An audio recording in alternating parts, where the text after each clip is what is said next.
And there we have it. I am streaming live on my phone to Instagram. We placed the telephone very cautiously on my console and addressed the audience. Onyx, God bless her, who handles our social media, is bootlegging as well, guerrilla style, to my one Facebook blog page, which gets out to shy of 100,000 odd people. So hopefully some of you will still get to see it through Facebook. This is the public segment I'm talking about of the Lazarus Symposium. So friends, I am here in Zambia in sub-Saharan Africa, having arrived here a couple of days ago. And I'm going to give you a little outline of today's Lazarus Symposium. I am fiercely jet lagged right now. I don't mind confessing. So I'm so grateful that producer Christy ensured that we pre-recorded most of the segments, or in fact all of the segments of this Lazarus Symposium this month. And next month, I think I'll be able to anchor the front end of the symposium, at least the first couple of hours. But for now, it's late night here in Zambia. And just to let you know, I'll be on the ground in Africa for about three and a half weeks, something like that, moving from Zambia to the Kingdom of Barotseland. On Tuesday, we head there. That's Western Province of Zambia. And doing our New Earth scouting, which many of you are aware of. Then we're heading up to Malawi and taking a boat to Lake Likoma, which is also another stronghold for the New Earth micronation group of satellites that we're seeding in Africa. And I'll take a boat to Lake Likoma and hopefully do some live broadcasting from there. When I say live broadcasting, I mean, I'm limited now to broadcasting to Facebook and then sending links through to Onyx, who can share them to the Facebook blog page. But my official Sacha Stone Facebook has been taken down. But I understand from Christy that we've got a pretty healthy YouTube outreach now, and I believe also on X. Is that correct, Christy? I've got more or less got that right. So I think we're getting out to more people than I thought we were when I made a forlorn, somewhat plaintive message this morning, sitting under a tree outside the hotel here, imagining that I'd lost contact with our entire universe through social media, and we're only going to be able to broadcast to our own community through the Lazarus platform. But it looks as though we're still able to use some guerrilla tactics. So we'll be doing the best we can in the coming weeks and see if we get back online. In any event, let me just say, after Malawi, Lake Likoma, we'll be heading to Botswana, and we'll be going through Zimbabwe, and I'll be heading back to Harare in Zimbabwe, where I did my schooling and spent many years of my misspent youth dodging bullets in the war for independence there when it was Rhodesia. And shortly after it became Zimbabwe, I was in South Africa for a couple of years, finishing education before being dispatched to Europe, my refugee years, for about 9 years as a stateless white African. Well, that was a long time ago. And for me, it's come full circle, this whole kind of African saga, revisiting the marrow in my bones and coursing through my blood, and understanding now as I am the journey of my own life, and how it's come full circle, and what it was that I was called to do in the Western world, in the Northern Hemisphere, for all these years. And I'm not talking about rock and roll stuff in my 20s. I'm not talking about that. I'm talking about really since 1999, 2000, 2001, when I set up a Humanidad foundation, began my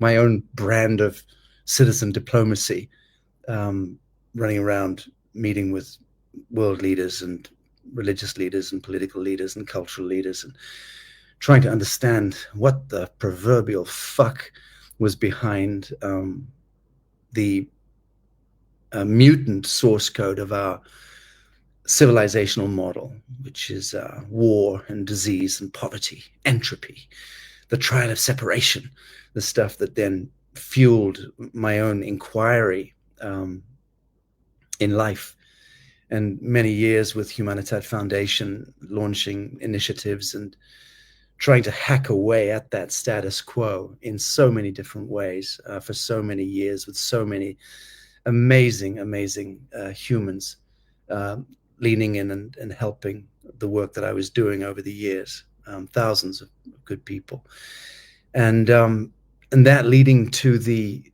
New Earth Project, which was birthed in 2013.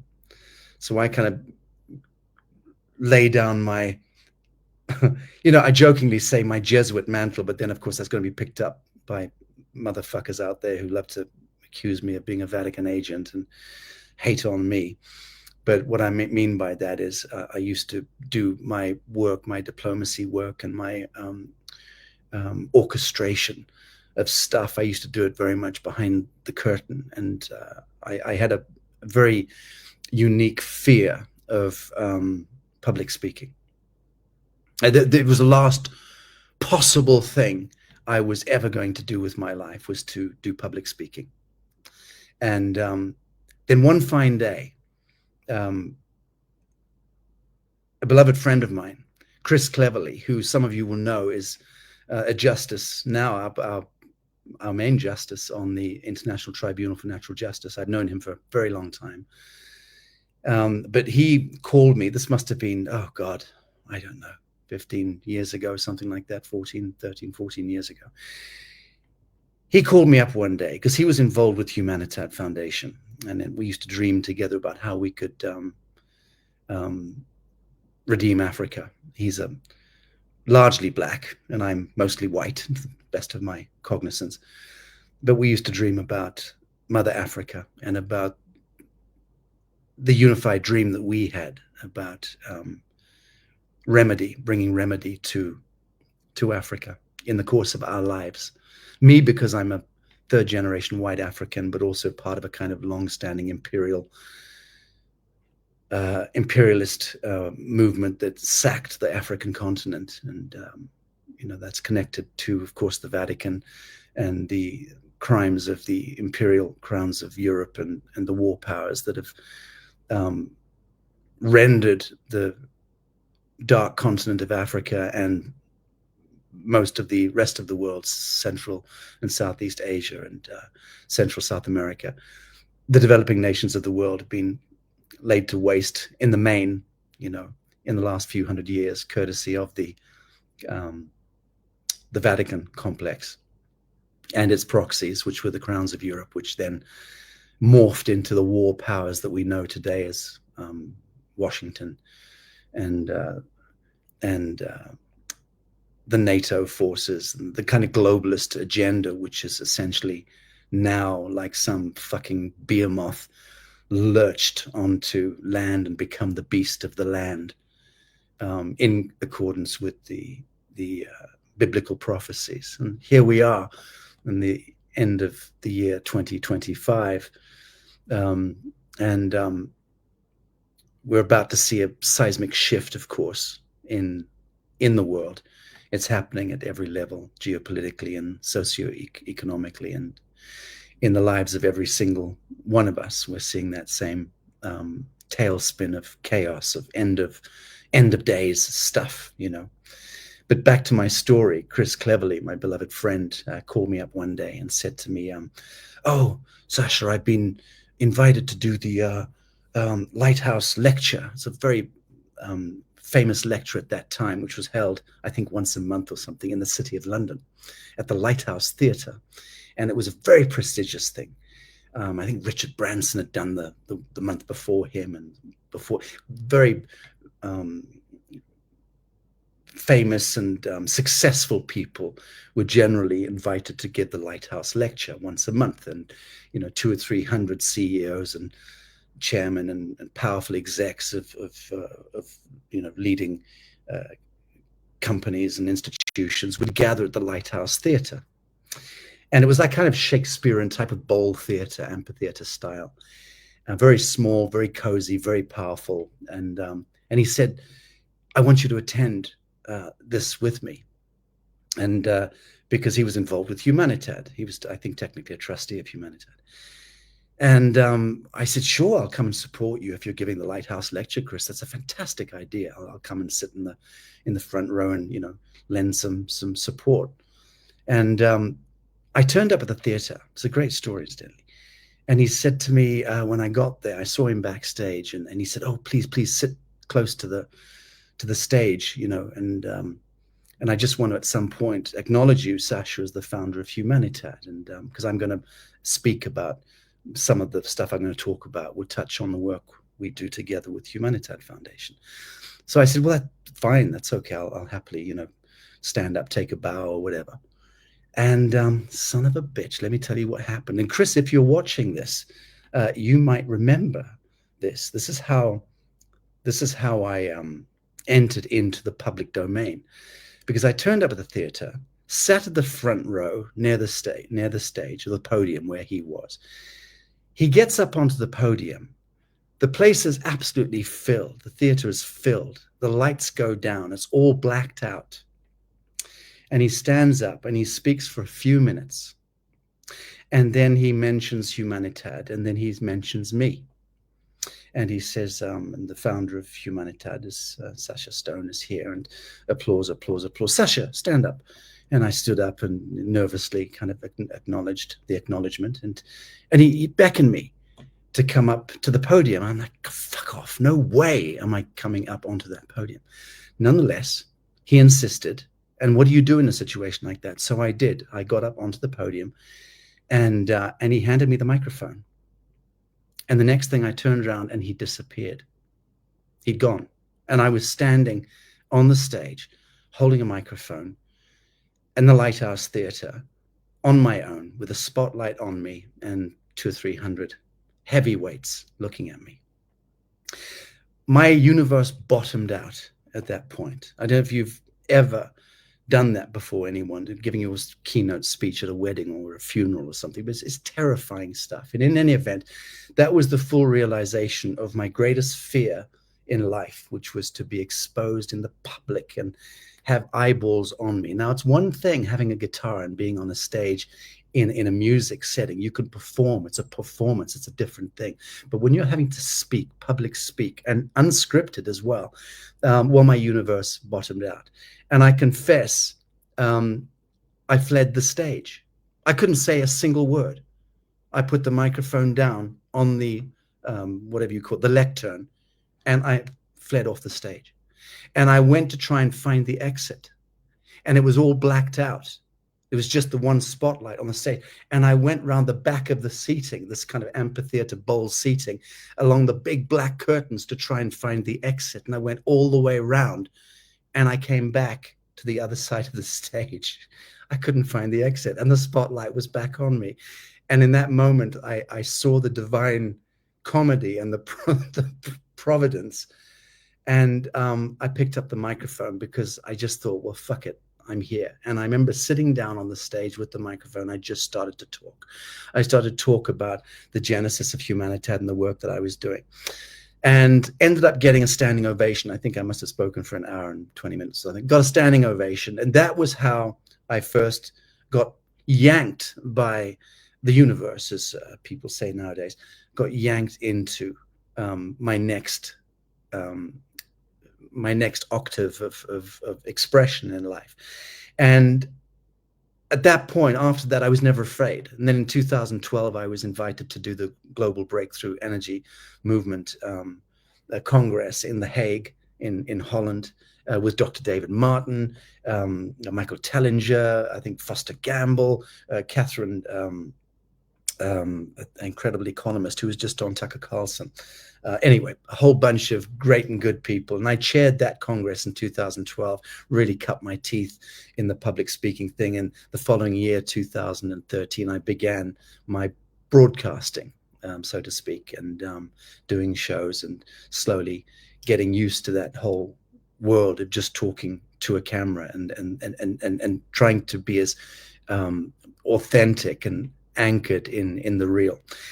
2013, I launched the New Earth Project, and And then 2015 launched the International Tribunal for Natural Justice at Westminster in London. And in 2018, we did the seatings in Westminster for the child trafficking and human trafficking and child sex abuse hearings and financial crimes hearings. And then 2019, the hearings in Indonesia in the weaponization of the biosphere. And then, of course, COVID hit 2020, and we did the COVID hearings. And then we've just, in the last couple of weeks, been taking the first 2 testimonies for the final Judicial Commission of Inquiry that the ITNJ is likely to do. And this is the Judicial Commission of Inquiry into the doctrine of discovery. And it's taken us a couple of years to work up to these hearings, and it's staggering stuff. And we've begun to take the testimonies. I think we'll start to release them to the public next month before Christmas. It's beautiful stuff. It's full circle. It's redemption. It's how we begin to, and I'm talking about we, the common folk, you and I, how do we create remedy in this world? How do we take full accountability for the universe that we're met with, for the status quo? And how do we alchemize it into a higher outcome, into the highest outcome? How do we anchor patterns of perfection in this world and begin to manifest, embody, and enact the kingdom of heaven on earth? That is what the Lazarus Symposium is all about. And that's why coming out of COVIDiocy in 2020 into 2021, we launched Lazarus Symposium, a monthly symposium, which we've maintained for the last 5 years. Desperately proud of it, have to say. It's not a huge community, but it's a considerable community. It's many thousands of folk. And you are my universe. You are my sounding board.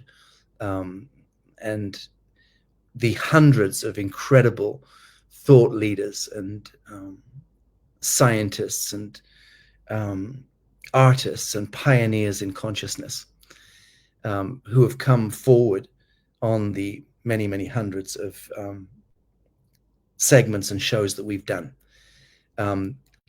build up that chorus of inquiry. And I think that we represent the very best of humanity, of what it is to be a human in a Saturnian, satanic, luciferic, fucked up age, which is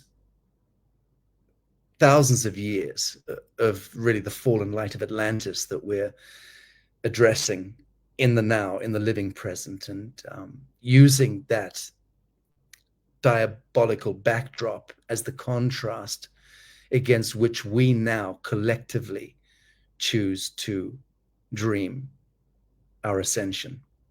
So everything is perfect always and always, and the devil always serves God's design. And I think we just have to see that we've arrived at this axiomatic point where it is on you and I to rise like Lazarus from the dead, and again manifest the kingdom of heaven on earth. And that to me is really my unilateral focus with the new earth, with the new earth horizon, with the pioneering work that we're doing now in Africa, establishing and seeding these micronation satellite jurisdictions, which will slowly, steadily be threading together.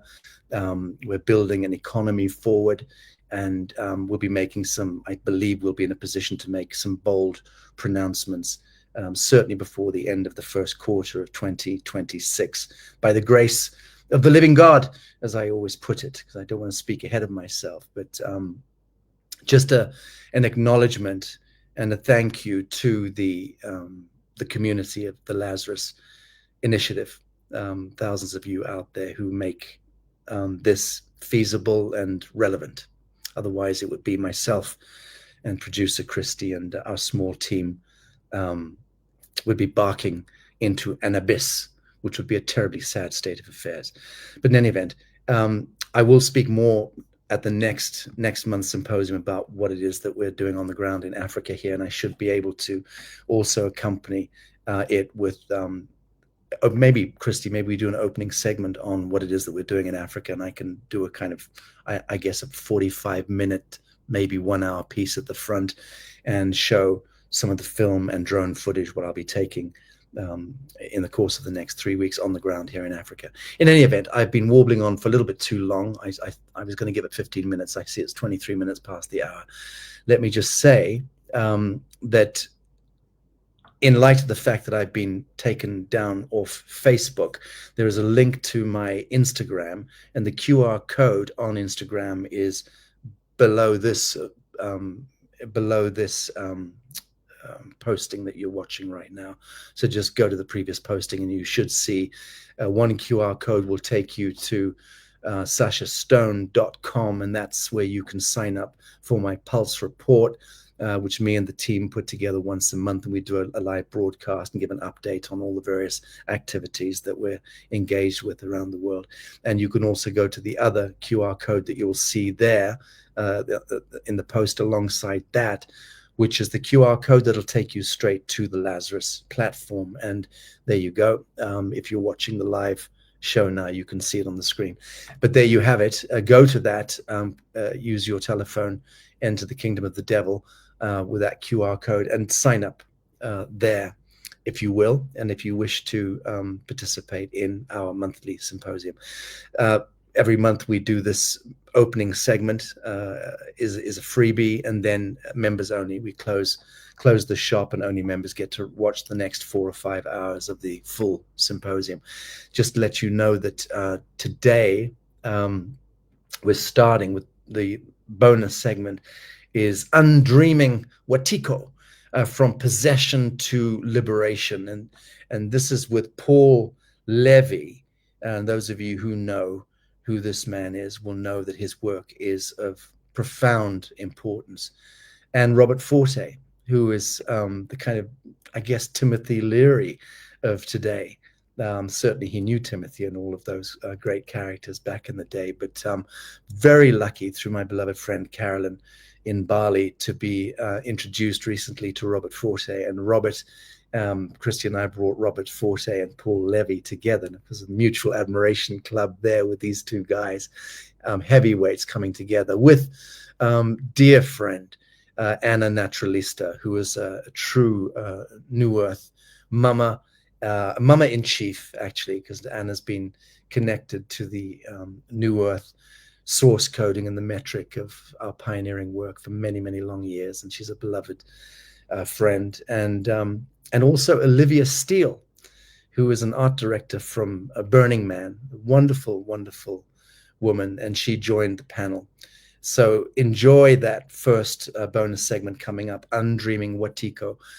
What is that about? It is really about how we do navigate ourselves now away from the kingdom of the devil as it relates to the inverse Kundalini, the inverse life force, and demonic demiurge energetics that I describe in the same way that Anna Naturalista describes it, as conjuring the chemical demon.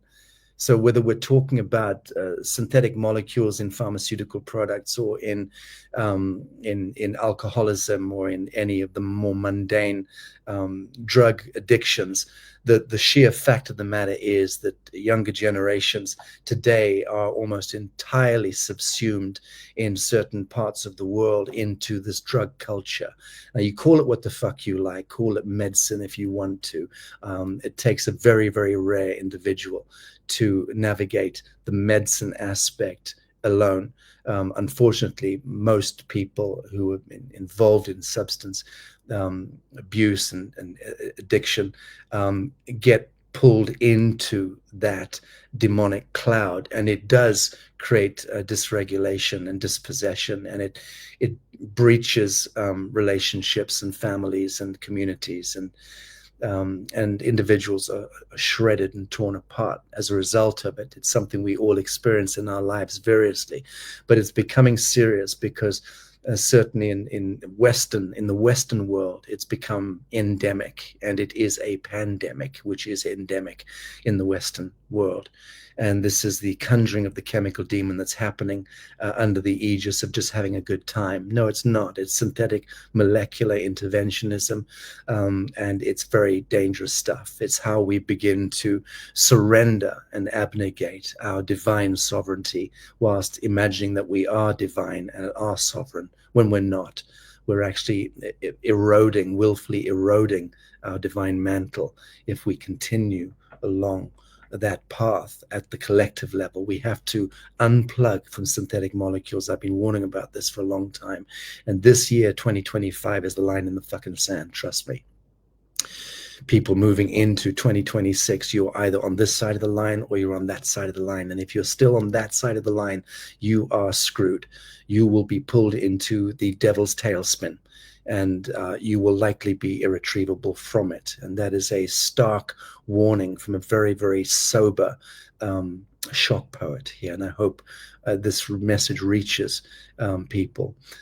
So a very important panel coming up with some important voices. Do watch it. The next members segment, we go into Thoth, Dragon Currents, and the Alchemy of Consciousness with Dalia, Ali, and Dan Winter.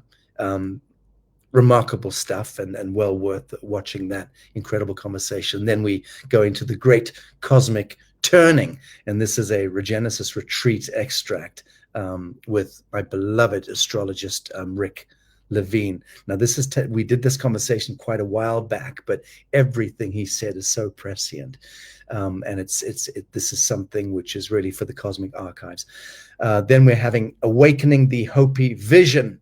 This is the fourth segment of today's Lazarus Symposium. Again, an extract taken from the Tanasi proclamation week that we did in New Earth, Tanasi, the project that we've turned the key on in the heart of Middle America earlier this year, with Hopi Messenger Bertram, who was there to preside on the, I guess we'd call it a judicial bench of the proclamation event that we did as we reclaimed the New Earth Tanasi land from the war powers. For those of you, hundreds of you who flew in from around the world to that landmark event, it was truly life-changing. And Hopi Bertram, one of the greatest messengers, in my view, the greatest messenger of the Hopi, joined us for that week. A beloved soul, a powerful, powerful man. And he brought the Hopi medicine to us, and watch that segment. The fifth segment today, and the last one, is Exposing the Frankist Plot. Who built Epstein? With none other than Leo Zagami. And that, friends, is Symposium number 53. And I think Christy wants to touch on a couple of other items here. So Christy, we can share, because I might want to comment. So let me bring you in here. Boom. How do we do this, Christy? Add to stage. There we go. So by all means, Christy, I'm going to turn my camera around here so folks on Instagram can see you, but crack on. Well, yeah, sorry to inundate everybody with all the QR codes, but that is the best way to do it when you're not really sure. You don't want to write down the wrong link or anything like that. So I've also put links in the comments for people as well. But yeah, we just want to make sure people get your correct Instagram and follow you there, since we're having issues with the Facebook. And also, this is the new, excuse me, Lazarus Initiative Instagram that we're really going to start using. So go ahead and share and follow us there. And I think the last thing I just needed to bring up was the Black Friday on our favorite root brands. We've always loved them. And so when we found out that they had a 20% off, we wanted to share. There is a 5D code. So you just need to register. Make sure when you click the link that you register so that they know that you're coming in through our link, and see what they have. I think today's the last day for that. Okay. Is that it? That's it. Good stuff. All right. I'll turn my camera around and bid adieu to the audience. Again, thank you so very much, all of you out there who continue to look in on the Lazarus Initiative, the Lazarus Symposium. Please spread the word. I'm going to try my hardest to grow the Lazarus community now, so I'm going to be on the hustle to get people to sign up to it. And the reason is because of this continued deplatforming of me, and more egregiously than that, these insidious fake profiles that are popping up 2 to 3 a day, in some cases. It's terrifying.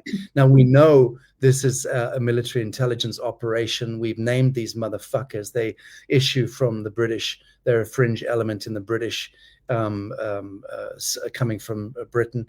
I might even do a, you know what, Christy, I think, how about next Lazarus Symposium we do an expose on this this particular unit. I'm not afraid of them. They've sent nasty threats to me in the past, really nasty stuff. I mean, nasty stuff. And even naming themselves with their ranks and telling me to back down, shut the fuck up, and park myself quietly to the side. It's not happened.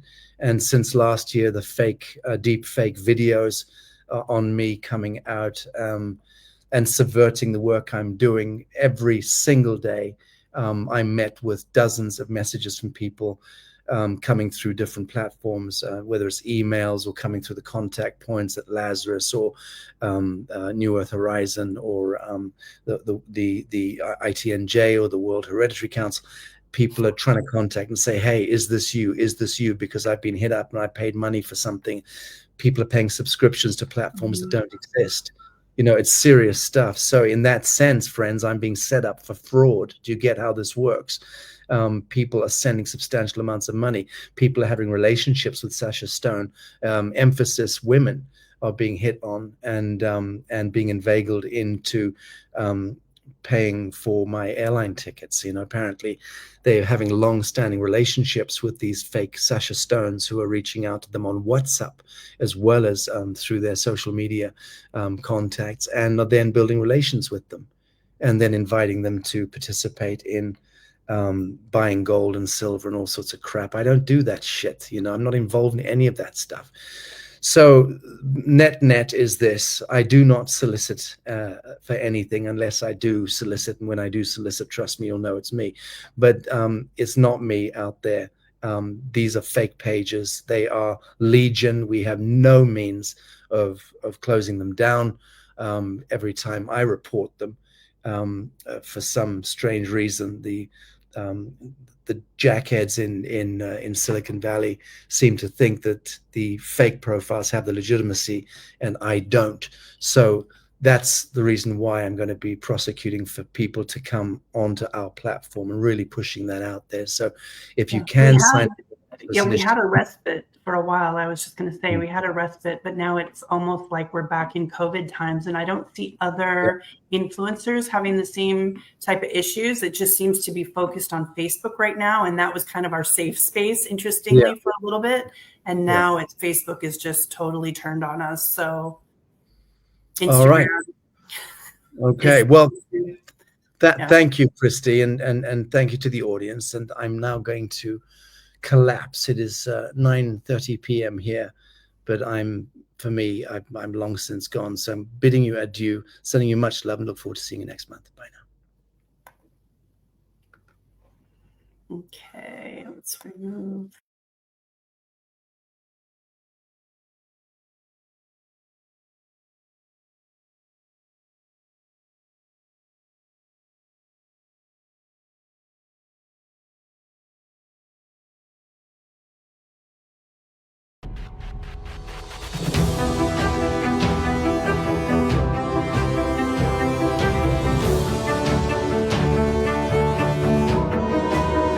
Lazarus, undreaming Wetiko, a journey from possession to liberation. And I can tell you that we've exceeded ourselves and have such an expert panel today to discourse on this subject, which in my unsolicited view is arguably one of the most important subjects on Earth. that are not popularly discussed and that need to be brought into the mainstream dialogue. And that is connected to Ahriman, that is connected to the egregore, it's connected to the conjuring of the chemical demon, as my friend Anna Naturalista and one of our panelists speaks to this subject in those terms.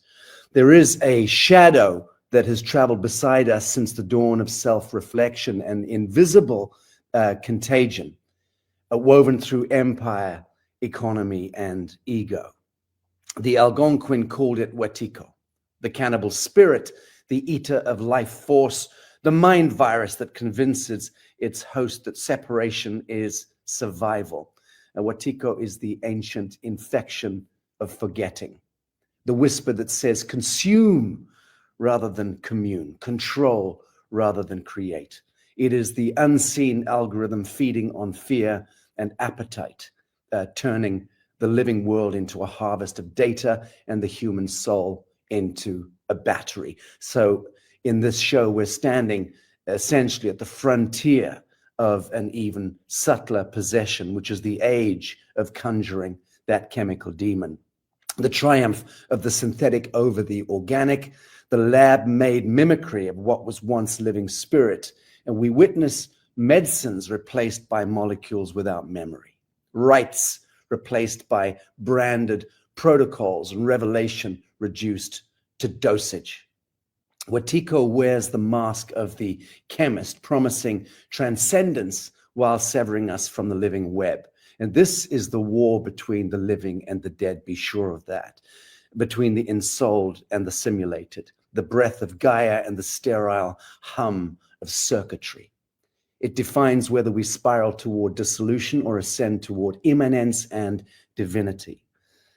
To undream Wetiko is to reclaim the organic geometry of life itself, the golden ratio, so to speak, in our very bones, the pulse of compassion in the heart, and the coherence of truth that cannot be manufactured. And so we gather here, 4 luminous minds joining me who have dared to look into the abyss without flinching. Paul Levy, whose work reveals Wetiko as both diagnosis and medicine. Anna Naturalista, who traces its archetypal lineage through Gnostic and indigenous cosmologies. Robert Forte, iconic historian of the psychedelic movement and custodian of spiritual integrity. And Olivia Steele, a light artist and seer whose luminous language restores sovereignty through art. And together we're going to explore how this psychic contagion infiltrates our world and how the distinction between the synthetic and the organic marks humanity's path, either back to divinity or deeper into the dream of dissolution. With that, let me bring my friends into the studio. Dr. Paul Levy, very happy to receive you today in Lazarus. Yeah, I'm just so happy to be here with you. Thank you so much. And I just appreciate, all the words you just said. I was like, wow, you're really capturing what my work is about. Thank you. Well, we've learned from the master what to say. So thank you for your attendant genius on the subject. I'd like to also bring in Anna Naturalista, who curiously enough is sitting in a salon not too far from me down the corridor here. And shout out to my beloved Sue Wong for lending me one of her fabulous mansions for my stay in Los Angeles, which has lasted now for about 3 weeks. Anna, good to see you. You'll need to unmute your microphone, but happy to receive you here and look forward to having a coffee with you after the show. We've finished the production here because we just got a bump at the door, went straight into the studio, haven't even given you a hug, but thanks for joining us on Lazarus today. My absolute pleasure, and it's an absolute honor to discuss this very important topic with all of you today, and I am so grateful to dive into it with everyone here. So thank you for holding space for us. And thank you, Paul, for driving the work and leading the way. I'm very honored to be guided by your work. Thank you. Indeed, indeed. I'd like to also introduce Robert Forte. Robert made acquaintance with you only a matter of days ago through a mutual but much beloved, long-standing friend. So happy to meet you, and thank you for joining us at short notice. Well, it's my pleasure, Sacha, and I just want to echo Paul's words. I'm really taken by your introduction because as I was thinking today what I might add to this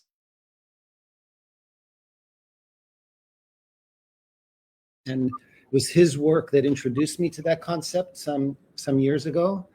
And my journey through and with psychedelic drugs, you kind of summarized that so brilliantly. So I'm very happy to be here with all of you. Thank you. Beautiful. Thank you. And finally, friends, let me introduce Olivia Steele, who is in the green room having some difficulties straightening out the camera. What the hell? Let's embarrass her. Bring her straight in. Olivia, good to see you. I know, sorry, it's super choppy on my end. No, you look great. You look great, and that's a good angle. Good to meet you. And thank you for joining us. In defining Wetiko and in seeking to establish the foundation, what is it? Where does it live in the psyche and in the world? My first question would go to you naturally, Paul. You've called Wetiko malignant egophrenia, a dreaming disease that convinces us we're separate. So how did you first recognize it as a living pattern rather than an abstract idea? Yeah, well, I went through this experience of encountering Wetiko. This was, 45 years ago. And I'm not going to go into this story, but it had to do with my family of origin. And my father was cast in the role of being so taken over by his unconscious that he unwittingly became an instrument for this higher dimensional psychic, disease of the soul to come through him. And it destroyed my entire family. It almost killed me. It almost drove me crazy. But I was fortunate enough to recognize that, oh, wait a second, this is a revelation. Something is being shown to me. And, so it's not just like I'm coming from the point of view of a scholar or intellectual or an idea. No, at a certain point, I began to realize, wait a second, this is what every spiritual tradition throughout history has been pointing at, that exists in the non-local field, and including our own psyche. And we all can be, we all can fall into our unconscious and unwittingly offer ourselves to be a conduit for this, whatever we call it. The indigenous, the name, they called it Wetiko, but in the apocryphal text, they called it the counterfeiting spirit. It puts us on, it impersonates us. And if we're not awake in that moment to our nature, we just assume it's fake identity as a separate self. And as soon as we think of ourselves as being separate, being a dream, the dream will offer us all the evidence we need each and every moment to confirm our fabricated identity of existing as a separate self. And the more we identify in that way, the more the dream just reflects it back. It's a feedback loop, in which basically we've entranced ourselves via our own creative genius. And that's the tragedy of it. But encoded in that process is the solution, is the medicine. Indeed. So if awareness is itself becomes the cure, what distinguishes genuine recognition from spiritual bypass, to use that overused term? Yeah. No, and I'm glad you're bringing up the spiritual bypass, because that's endemic in our spiritual world these days, in New Age world. And the idea of having it be real, authentic seeing of Wetiko, because Wetiko, it works through the blind spots of our unconscious. So it's a form of psychic blindness. And that means that the way to heal it is to see it. But you can only see it in the present moment as it's arising in your mind with our complicity. We're actually unwittingly participating in its conjuration.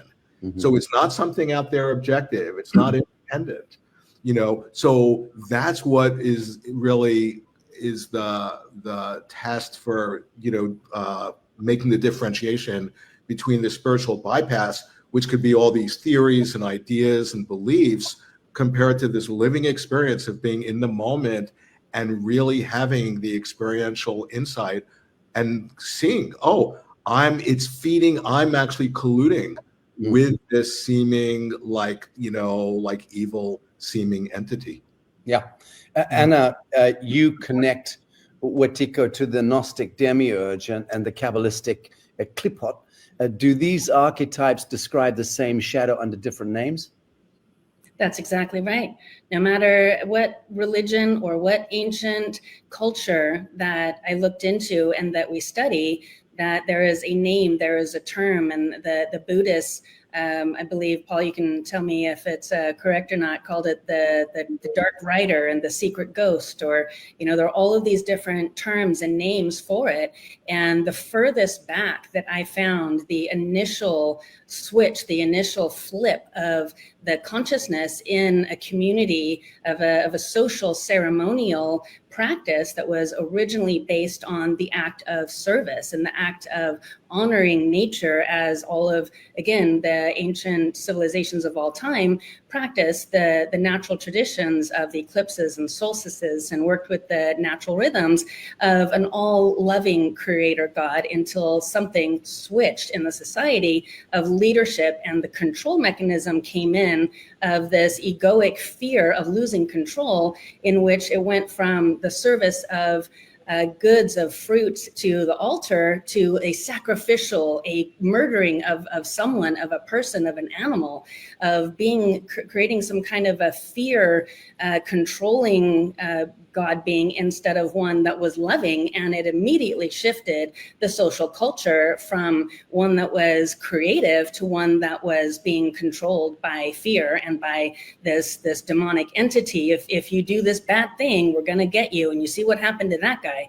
And it was used as part of this reframing of how to control an entire society, an entire culture, but simply by switching out that natural ability of being in alignment with nature's principles and being in an all-loving creatorship with the universe, versus what the Wetiko does in control and minimize and create this fear factor that is exactly what the oldest flip of that energy that I found in ancient societies was. Then if you fast forward it to even the gladiator times, I mean, there was so much in the Renaissance period of the Wetiko presence that I felt that was miswritten and represented, that Paul has brought so much light to. And so in my studies, I've been able to weave and track the timeline of this progression of this hungry shadow spirit that is now embedded in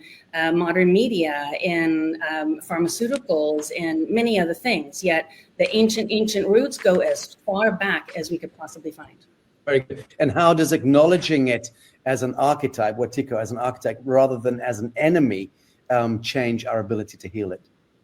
Well, this goes into the belief of innocence. If you reveal it to heal it is one of the things that I say, whether you are healing your physical body or the Wetiko itself, is that you must see it for what it is. The awareness of it itself disempowers it. Once you know it's there, once you know what you're dealing with, then you can shift your perspective and put yourself back in the leadership of what your script is and what you're choosing to give your energy to, and really be able to be in that management and more of the back in your creator spirit and in your driver's seat, rather than being imposed and being controlled by this subconscious entity that is a parasite of the unconscious collective.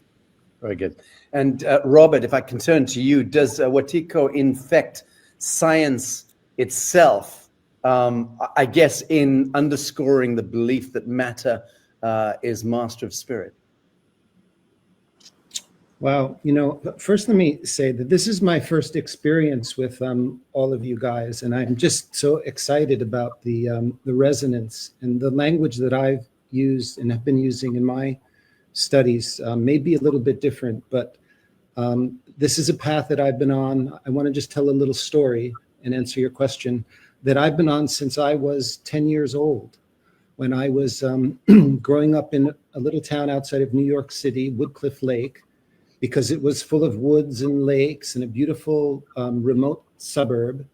And I used to play at this stream, and I had a spontaneous mystical experience there, where it was astonishing. Just I was sitting by the stream, and the stream felt like it was my blood, and the wind that rustled through the trees was my breath.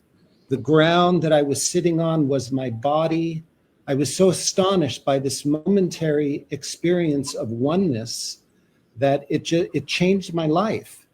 And just a short time after that, the stream, something happened to the stream. The stream was instantly polluted by construction that had happened upstream. Mercedes-Benz was beginning to build their Western Hemisphere headquarters and their office buildings. And it changed the sewerage or rerouted something. I went down to the stream, and the fish and the frogs were dead. They were washed up on the shore. And I was horrified by this. I'm 10 or 11 years old. And I told my parents, and we looked into it and found out that it was because the town had voted on this, that it was okay for Mercedes-Benz to build their headquarters there because it was going to lower the taxes in our town. And I'm a little kid, and I'm thinking, what the fuck? What is this strange sickness that some taxes, government, corporations, that somehow justify the killing of our stream? And nobody seemed to care.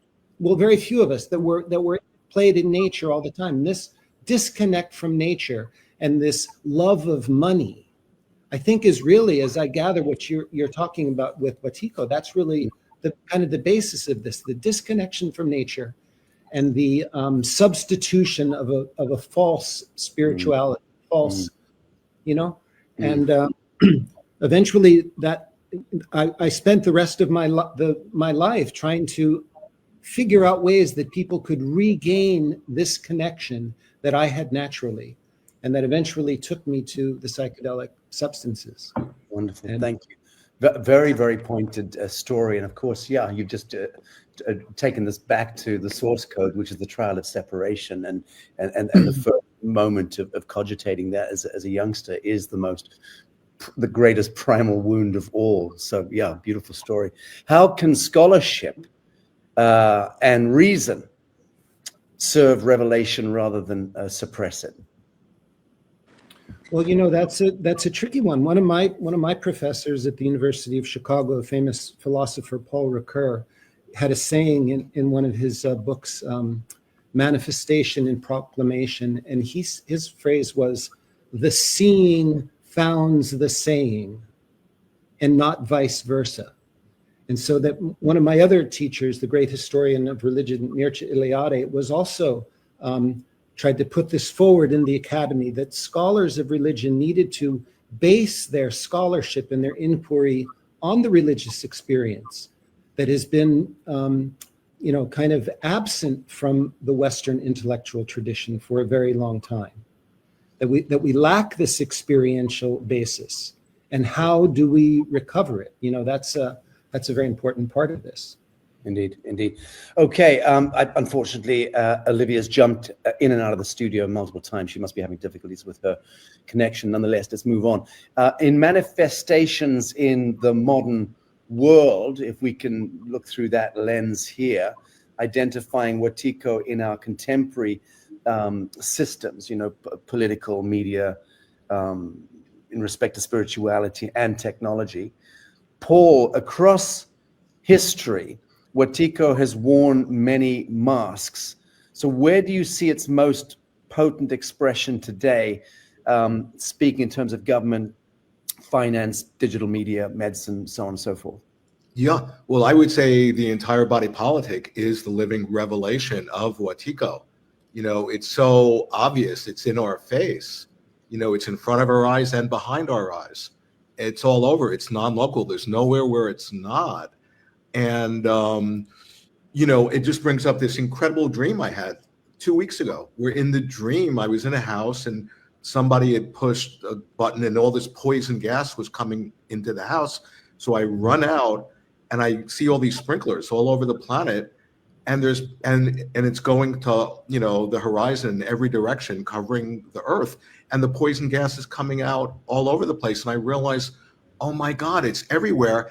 And at that moment, I became lucid, and I began having a lucid dream. And I realized, instead of, I need to just go into like rainbows and unicorns and cotton candy land, no, that my task as a lucid dreamer was, how do I transmute that poison into realization? And then when I woke up, I quickly realized that wasn't just a personal dream. That's the dream of our species, And so the point is when so many people are just overwhelmed by the darkness that's happening in our world, they split, they go numb, they, act out their addictions or whatever.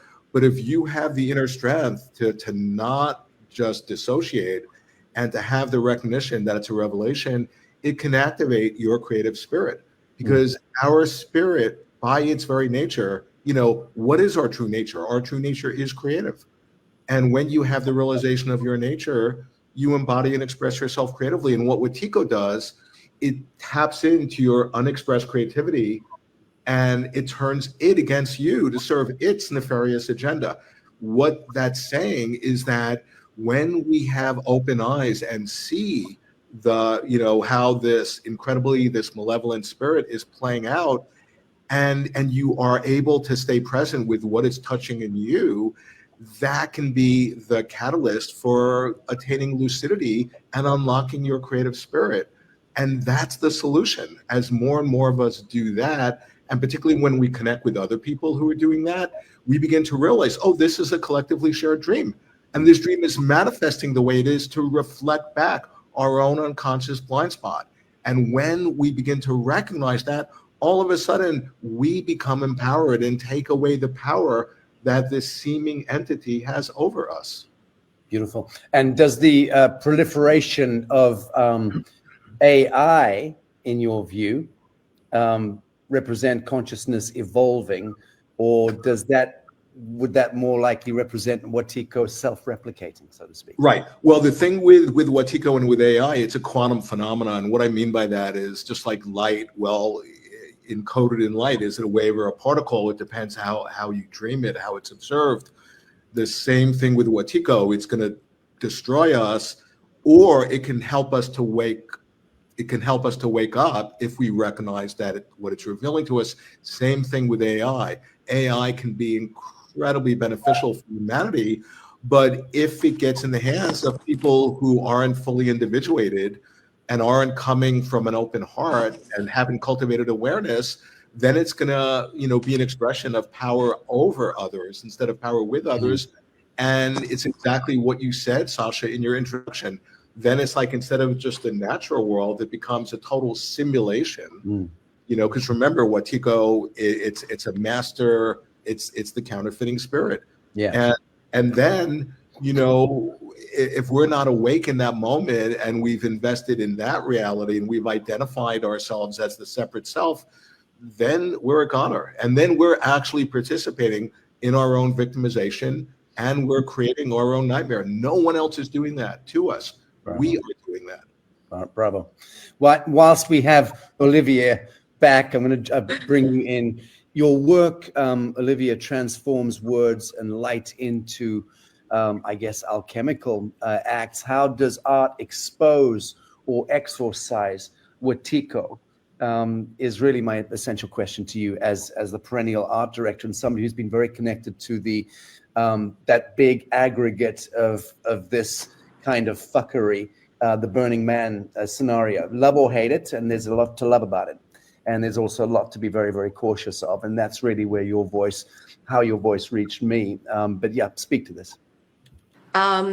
Well, first of all, I think words are spells, and words are so powerful. And my work, obviously, it uses words and light in combination to bring certain truths to light and to bring awareness. And that's what a lot of these signs, these road signs and my neons are about, is about bringing awareness. And they are also my tools for making it make sense. And what I experienced at Burning Man last year, a quick recap of that was a psychic attack. And in my 15 years of going to Burning Man and working and doing every level of everything you can imagine, I never experienced such a distortion and such a debilitating experience where I feel like, my energetic system got hacked, and it paralyzed me to a point where I couldn't my sovereignty was definitely very affected, and I couldn't communicate, and everything was just kind of falling apart. And that's typical for Burning Man, that like things don't go as planned, but this was another level of everything that I was connected to was falling apart. A tire fell off of my art car, like technology, all the technology and my machines and certain things were just like not working. This was beyond a level of normalcy. And from a physical sense, my whole, like, everything I knew as normal in terms of operating had been affected, and took me a really long time to recover. But how does art play a role in that? I mean, I think I was definitely like targeted because I have so much light, and because I bring a lot of light and a lot of love and just a lot to the playa. And Burning Man is one of the most juicy containers from which to extract, or let's say energy harvest, like to harvest energy from. So, you know, you don't steal from the poor, you steal from the rich, you steal from the souls that have the most juice and the most light. And I think I was definitely targeted, along with a lot of artists experienced similar, like something was off. It was beyond a normal, it was beyond the normal kafuckery that you can expect at Burning Man. And it was in many ways a big initiation for me. Brought a lot of awareness to the responsibility you have for your own sovereignty, for your own hygiene, your own energetic hygiene. And now that we are in 5D, the veil is so much thinner. We are not as protected, or we don't have this. We're not kind of cloaked in the delusion. Like things are more to the service, let's say, and we need to be aware of that. And I think it's something that's not really talked about. It's not really aware. People are not really aware of this, and so I think it's really important to bring it to the masses and bring awareness. Which thank you so much for doing, but it needs to be more of a dialogue so people are aware of the dangers. I know there's a lot of resistance. You know, I move in similar circles to you. We have a lot of intersect, in fact. Mm-hmm. And I am the rarest bird that I know only in one respect in this world, and that is that I've never chewed a magic mushroom or puffed marijuana, not once. So I have less than zero experience in anything whatsoever. Having said that, Anita Pallenberg, the woman who wrote the book on surviving being a junkie, you know, former wife to Keith Richards, was my closest friend until her death a few years ago.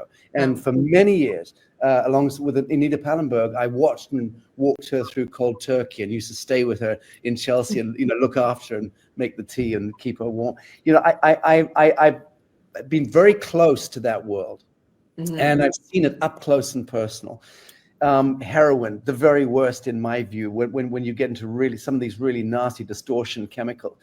You know, it seems to me that the molecule, the synthetic molecule, is a very unique catalyst for anchoring to the kingdom of the devil. And that's a very circumspect, very sober, dry perspective. And I love psychedelics, incidentally. I've studied them. I love everything to do with it, mycelium and all the rest of it. But when we get into the synthetic molecules, some of these more egregious ones, that to me seems to be the trigger point, the catalyst for really invoking and unleashing this, to use Paul's expression, malevolent force comes in through that conduit, in my view, from what I've seen. So there's a huge distinction. And just wondering, you said you did everything on the playa to the max as an artist, as a creative, presumably as a participant. And I'm just assuming that with this kind of radical, kind of excessive, orgiastic kind of connection to 5-MeO and ketamine and all the rest of it, how much of that do you see as being the real threat? That is the anchor point to the kingdom of generations. It is the synthetic chemical molecule, which by my reckoning is by design. And I say that this is a very deep and diabolical agenda to infest and infiltrate the minds of younger generations through synthetic molecules. Just speak momentarily to that, Olivia. Sure. First, to clear something up, when I say I've done everything on the playa, I meant in terms of operating on the playa. I run a camp. I have 2 R cars. I do like a minimum of 20 installations on the playa. So I meant from an operations point of view, not substances. Of course, I dabble in substances, but not. It's limited in that. But substances open portals. If you don't open a portal, they can't get in. So this is the number one way that they get in. And there being such a we're all connected there. When you have this container, we all start we all start getting on the same frequency, and it's so easy to affect that. But substances definitely open the portals, and that's how they get in. And in terms of synthetic and non-synthetic, I don't have enough experience to know the the difference, but if they're gonna latch on and if they're gonna get in, this is maybe Robert, can you speak momentarily to that distinction between the synthetic and the organic?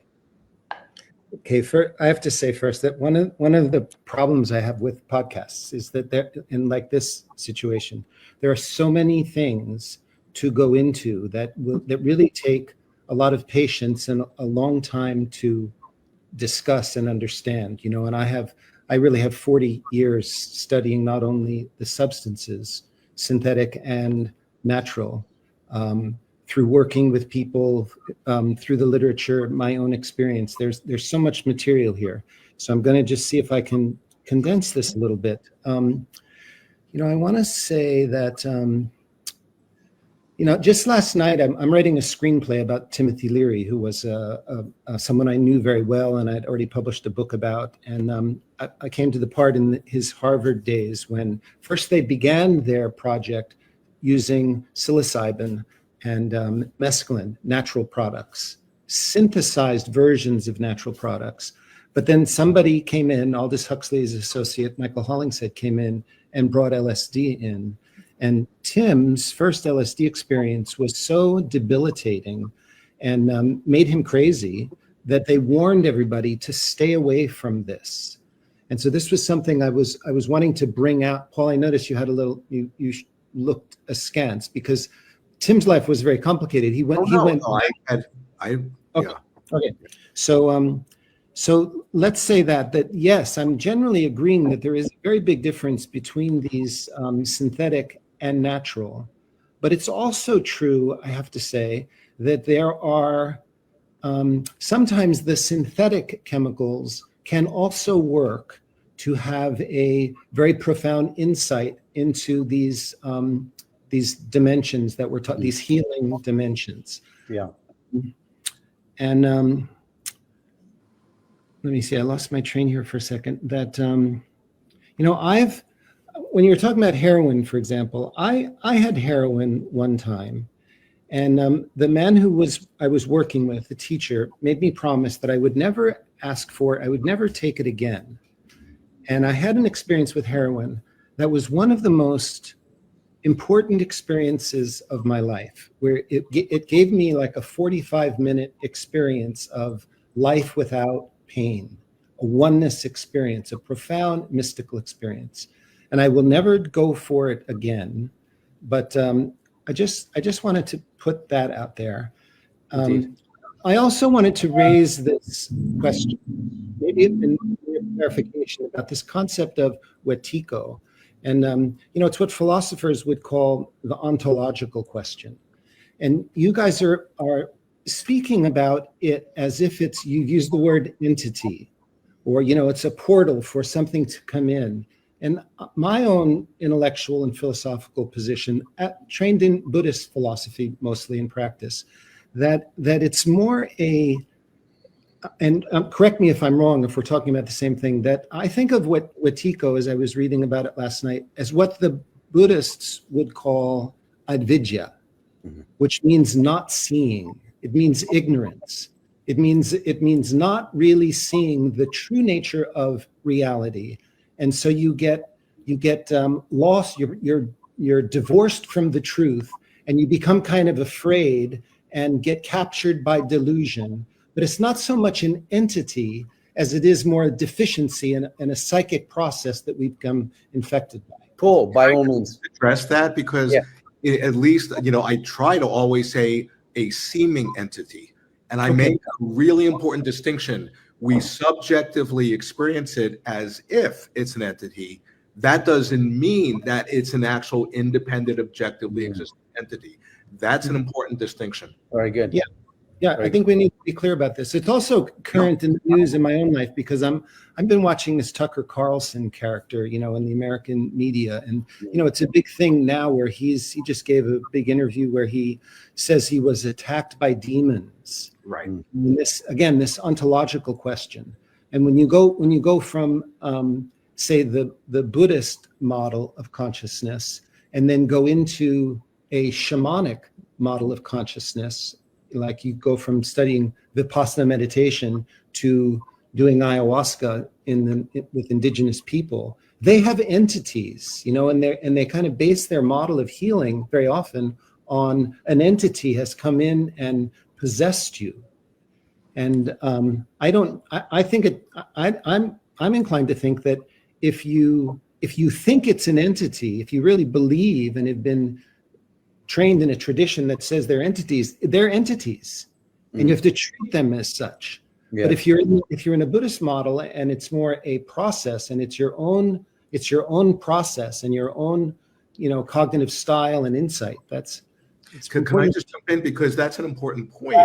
I'm a long-time Tibetan Buddhist practitioner, and I've been enlisted in the shamanic initiatory process for decades, and I want to make the point that it's, instead of A or B, the two-valued logic, it's four-valued logic, A and B, even though they're contradictory. So on the one hand, we experience, we experience them as if they're an entity. If we think they're an entity, well, then they're an entity. We can't just, in Buddhism, there's the absolute level and the relative level. And the absolute is like, no, there's no entities. It's all one. It's all a dream. Yeah, absolutely. And they say you can't marginalize the relative. From the relative level, no, you have to honor them as if they're an entity. There's that as if consciousness. And you can't just get caught in the relative level and think, oh, they're real, they're really objectively real, without also remembering the absolute level. Indeed. That ultimately they have no intrinsic independent existence. Their nature is emptiness. The absolute and relative interpenetrate each other. That's the four-valued logic of Buddhism. Very good, very good. And Anna, I'll bring you in here. You've charted Wetiko's metamorphosis from mythic demon to digital algorithm. And is this the ultimate colonization of the human imagination? It kind of touches on what we've just been speaking to. Yes, well, there are a few little stories I want to weave into this that will help it to make sense from my personal experience and also from a public media perspective. So I'll start with my personal experience so you can understand how and why I'm actually hypersensitive to this, because one of the reasons that I'm known as one of the most accurate psychics in the world, their words, not mine, other people tell me that, is because I was born with abilities to see through multi-dimensional bodies. And when I was about 4, maybe 5 years old, I realized that other people didn't see what I was seeing when my father's friend came over at early in the morning, completely disheveled, and asking my dad for his help and trying to make up an excuse and telling this obnoxious lie because he had lost his keys and he was trying to get home to his wife and he had been out all night, obviously, and making up as he was telling more and more of this lie, of this distorted truth, and his body, his aura, I could see this darkish green gray cloud like a slime coming over him. And the more he lied, the more that he went into the depths of delusion and his own expression of his story, the more this cloud just took over him. And I screamed at him to get out of my house and never come back here. And my dad was like, there you go. There's my kid. This is what she sees. This is what we have to work with here. And my parents brought around many indigenous leaders and teachers and spiritual guides. We're raised in the Kriya Yoga lineage. So luckily I had a lot of help to guide my gifts. And so now fast forward, that's why people have come to me to ask for help and to get healing of, is there a thing? Is there a cloud? Is there a, call it an entity or just a disturbance in the field that we can heal? And again, reveal it to heal it. In order to heal it, we must know what's there and what to see it and what the foundation and the source is and what it wants. And most things want to be seen and loved, right? So when we acknowledge that and we acknowledge the loss of love or the root core of the wound that created the person to act out and create those lies in the first place, then that greenish slobby slime thing goes away and heals. Now, that moves into a movie. It was a Batman movie that's been plugged. It's been pulled from online. You can barely even find it anywhere. It was the one Batman that Jim Carrey played in as the Enigma. Did anyone see that one with where he was the Enigma? That like had the green suit with the question marks all over it. Mm. Oh. Yeah. Well, they pulled it, which is very interesting because it was such a massive blockbuster hit of a movie, and Jim Carrey's character, the Enigma, had figured out how to siphon the life force energy of everyone watching television. So it was depicting what was actually happening in media of siphoning life force energy, and we've known that media has put in subliminal messages and encoded programming and flashy light stuff to mess with your dopamine levels, and all of that has been proven. Yet in this movie, that was the best depiction of like a modern day Wetiko as a character, if you will, that I saw, where all of these television sets, as they're showing in the Batman movie, from thousands of people all around the world, and we're watching this TV, and their life force energy, like lights, were being beamed into the one spot where the Enigma was sitting, and he was just soaking up all of this energy and this brainwave energy.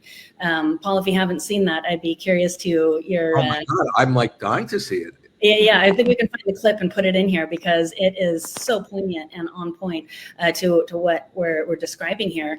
Yet there's another powerful movie called Mind Walk that came out in, I believe it was the early 90s, that specifically talks about the split that happened in society when we went from only being in the mindset and the belief system of natural science, and how that split into mechanical science. And that split happened in the science of biology, of physics, of mathematics, of governance, and even time. Now we have, the 13 moon calendar, and then we have the 12 moon, and 12 months, and the Gregorians. All of that also comes back to the separation. And as Paul has shown in his work, there's this very specific process in which this energetic thing articulates itself, and it has a swooning effect, this very seeming like love story, and kind of, it feels good at first, and then there's the entrapment, and then there's the delusion, and then there's a separation, and that's when all the chaos breaks loose. You don't even know what happened. You lost track,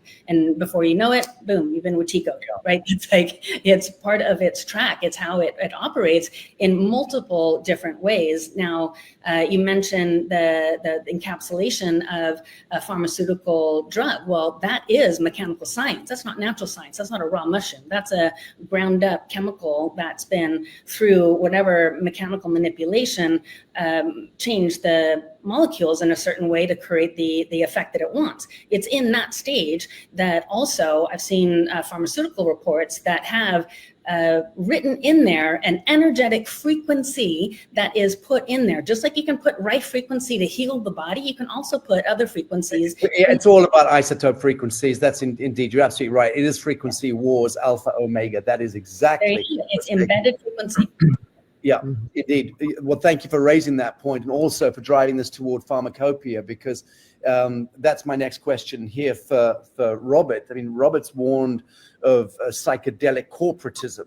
I think that's the direct quote. Are we now witnessing the spiritualization of capitalism, or the capitalization of spirit? Yes, I think that's a good way to put it. My path is like a lot of Americans growing up in the 60s and recognizing these the effects of Wetiko throughout our culture, the environmental crisis, the Vietnam War, the military-industrial complex. And then these psychedelic drugs appeared that we were led to believe were going to be our religion, our reconnection with the spirit that could help pull us out of this this virus, this disease of ignorance. And and I was at first a very enthusiastic supporter of this. My first book, I was one of the people in the late 1970s and early 80s that really helped kick off what we see now as a psychedelic renaissance. I organized conferences. I published a book, a collection of books that emphasized the religious significance of psychedelics, to take it out of the medical profession. And I was a cautious and careful advocate until I kind of went a little deeper into the subject, and I found out some very disturbing things, that the drugs were originally deployed in modern America and Britain by these very most rapacious capitalists, and in the military, the CIA and the bankers and Skull and Bones and secret societies were really behind this deployment. Mm-hmm. And that they didn't actually, when you look at it more carefully, they didn't actually instigate the environmental movement or the feminist movement or the anti-war movement. They actually disrupted it. And it was really through the agency of Timothy Leary, who was, I say, a complicated fellow, but I like to say one of us, let's say. He really wanted to change the world and reconnect us. And that's why it caused a lot of chaos. And then the drugs were kind of withdrawn from the popular media until fairly recently, when they're being redeployed. This psychedelic renaissance, if you look carefully at the main voices and influencers that are behind this incredible, media advertising of these drugs, like MDMA and these various concoctions of Alexander Shulgin and 5-MeO and these groups and this whole renaissance of people, they really trace back to a small group of people that all have these kind of government connections. And I feel like it's kind of my responsibility to speak more about this and try to teach discernment, because I do still really believe, and I know from my own personal experience and many people that I've worked with, that in the right circumstances, these drugs can open you up, can help suspend anyway this mind virus we're calling Wetiko here, and give a glimpse. What the person then does with that glimpse is a whole nother story. Right, but the drugs can work both ways. In this sense, it's like a microcosm of the history of religion. We all know that that's a very big subject, that religion has had many very positive influences on humanity. Ethical systems, meditation, concepts of the divine, and so forth. But also on the opposite end, religion is used as a mind control, as an excuse, as a way to control populations and subjugate them and make them commit atrocities. Indeed. The psychedelic story is a microcosm of this history. And I think it's very important that when we discuss this history, that we keep that in mind.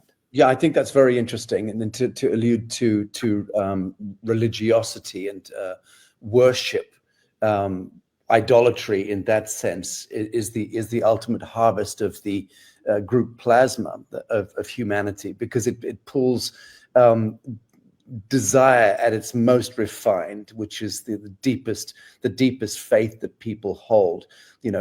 Catholics and Muslims banging their heads against the ground, and it really has been a technology, the macro technology of the harvest of humanity in that sense, and then feeding the lower elemental cloud intelligence realms, the Yahweh, the angry, jealous gods, which we fucking manufactured in the ethers with the abnegated and abdicated life force that we chose to direct toward a false light worship, idolatry, rather than plugging it into the immanence, which is a self-revealing, self-organizing phenomenon of our own divinity. So thank you for alluding to that. Paul, any any comments to what Robert was speaking to? Yeah, no, I was so happy that Robert was articulating that in the way he was, because it maps on also to AI. It's that whole idea that, whether it's, we're talking about religion or these plant medicines, some of which are artificial, they can potentially be of benefit, or they can take us down and kill us and colonize our mind and subjugate us to be automatons and zombies and robots.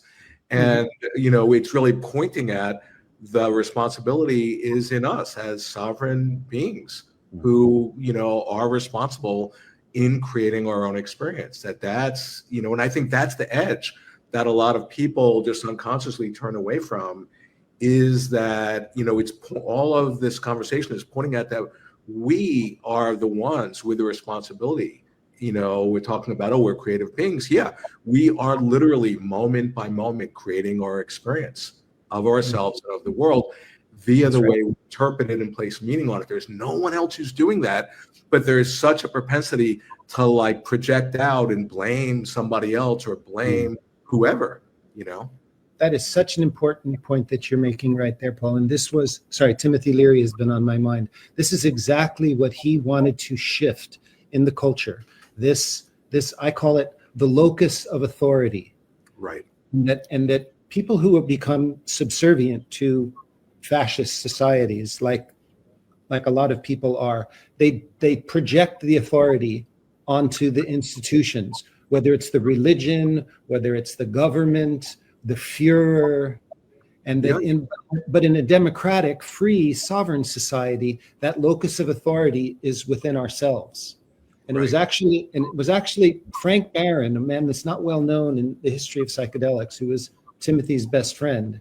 This is what he realized, that it was when he had his first mushroom experience, he thought this would be the key to unlock, to return the locus of authority to each individual that took it, that they would understand this profound mystery. And what you just said, that the reality that we perceive is a function of our consciousness and our creativity, and that we need to be conscious of. And that's why in my work, I again and again circle back to seeing the dream like nature, because instead of outsourcing our authority, no, we are the author. We're creating our own experience.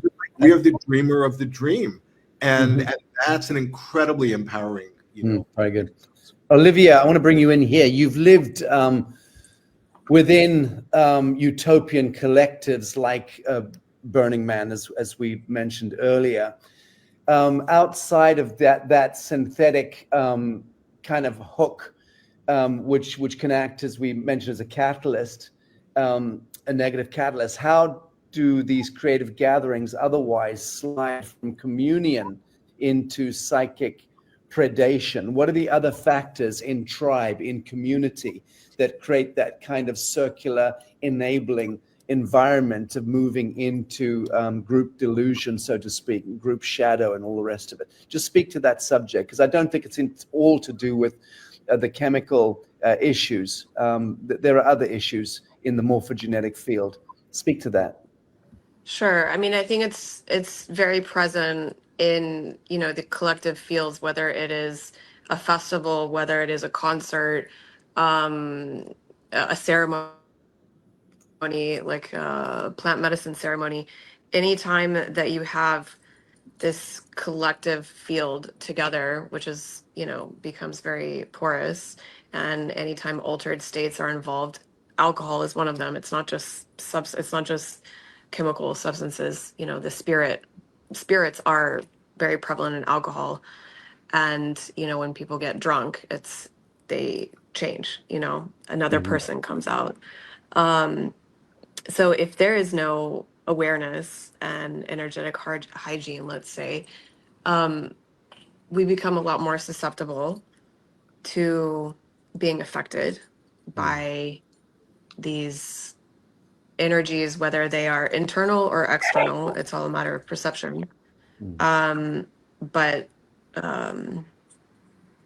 Yeah, I mean, it's especially prevalent in these gatherings because there's so much light involved, and we're all gathering for, to experience joy and pleasure and all those things. But I mean, So, isn't that the issue? Isn't that the issue? It's like ostensibly people are gathering for that into a kind of 0 point space of kind of communion and neutrality and free exchange and so on and so forth. But is it really that, or are there other? And this is a serious question. I've studied Burning Man. I've got so many of my closest friends are radical burners. I was 25 years ago, meeting with burners at that time. I've seen the evolution from the outside. I've been invited to come, been invited to speak. I've not felt the pull. And so I won't go for that reason, because I have foundationally believed that Burning Man at its inception point, wittingly or unwittingly, is an aggregated force of harvesting plasma. That's how I saw it. And in the same way that I would speak about Manhattan as a goddamn fucking battery for battery hens, and humans are the chickens. The same way that cathedrals are these kind of, dielectric and paramagnetic, induction and capacitance technologies that have been hijacked by the godless church and religiosity. So that's ancient Tatari, that whole story. I mean, I lecture at great length on the subject, and I tour on the subject, speaking just about energetic harvesting as it relates to this misinformation, disinformation that our psycho-cultural, psycho-civilizational fuckery today has almost zero connection to what was going on 150 years ago on the planet. Genetically speaking, and in terms of what electric architecture, in terms of the ley lines, the real understanding of energetic harvesting going back for millennia with these archonic and Babylonian priesthood elements and forces, they've always run amok in the field. Do you feel foundationally that Burning Man was intentionalized by certain forces at the outset to be something of negative consequence to the younger generations? That's kind of a yes or no. I'm very interested in your take on that. that is such a hard question, because there is so much light there, but its inception versus the reality of it now, there's been so much change that's happened. Obviously, it's grown from 100 people to 90,000. I mean, it's hard to say that it was at its inception compromised. I think that now it is compromised because there's a lot of unintended consequences of all the alchemy out there, and it's just gotten out of control that you can't possibly.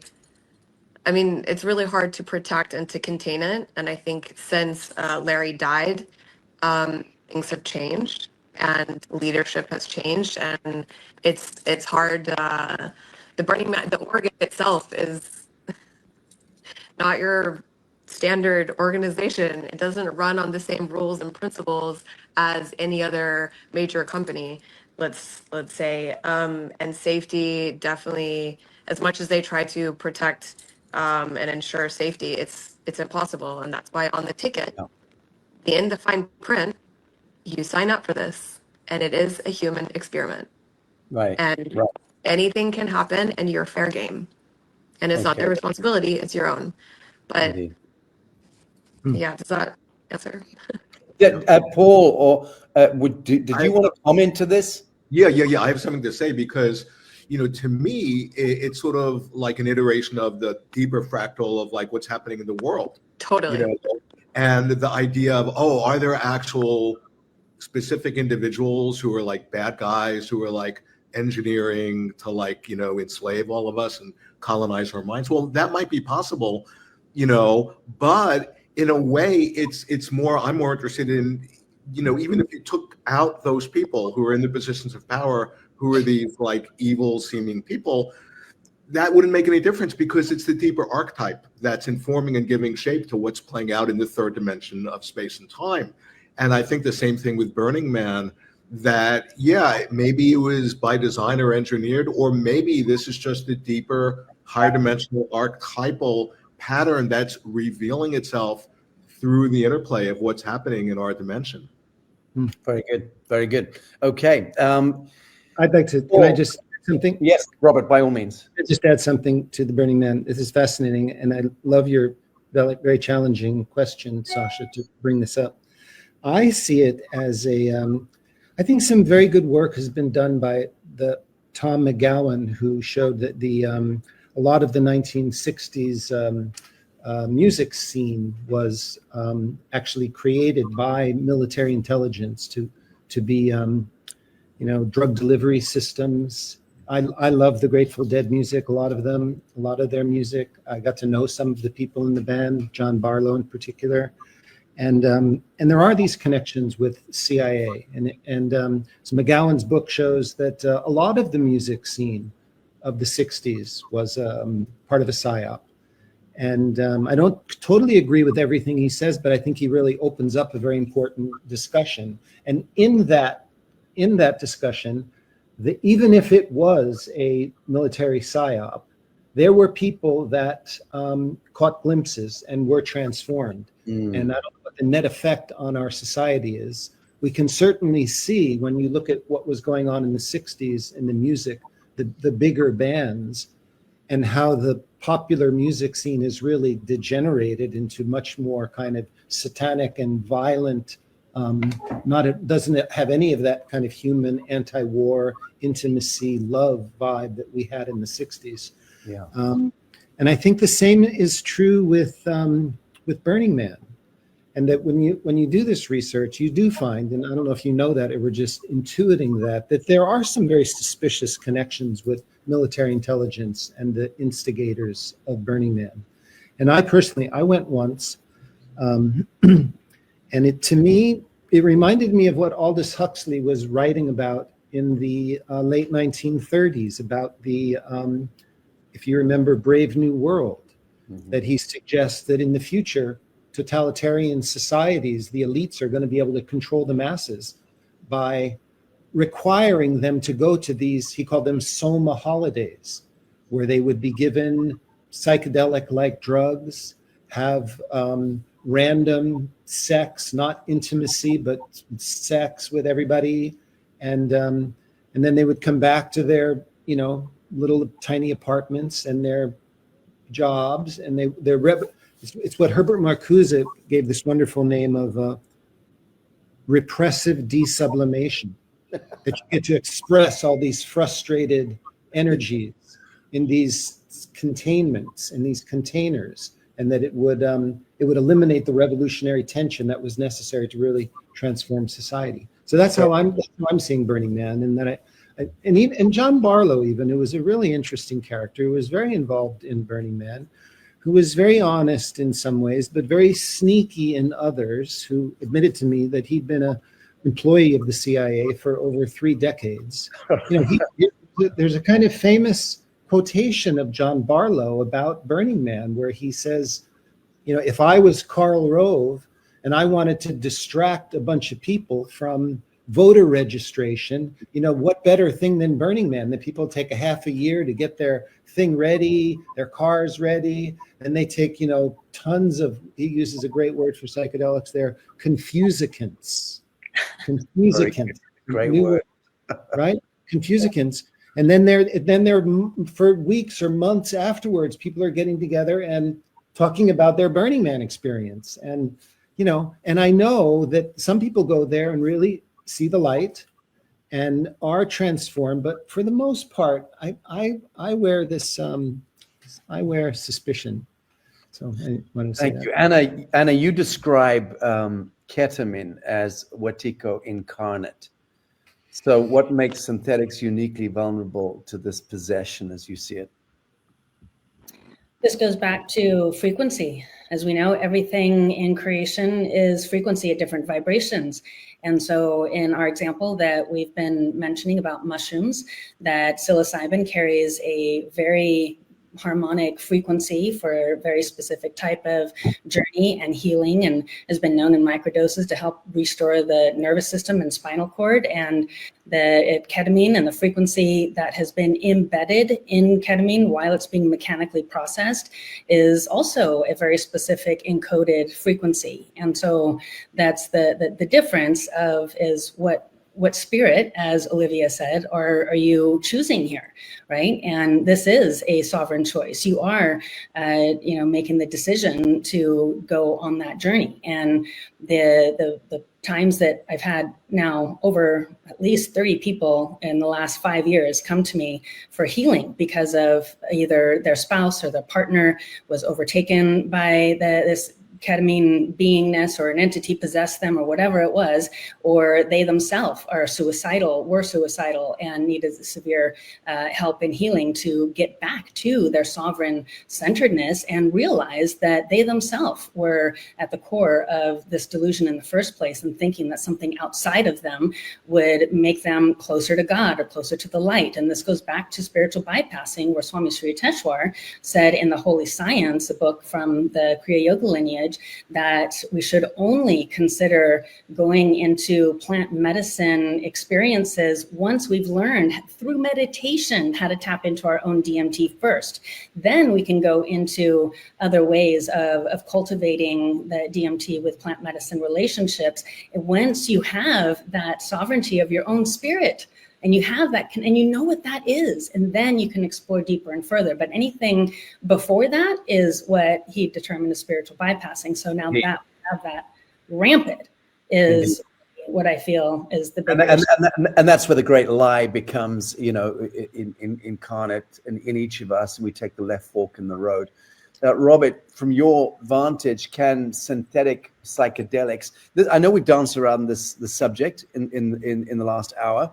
But to really land this for the audience, from your vantage, can synthetic psychedelics ever hold the same moral or spiritual gravitas as organic sacraments?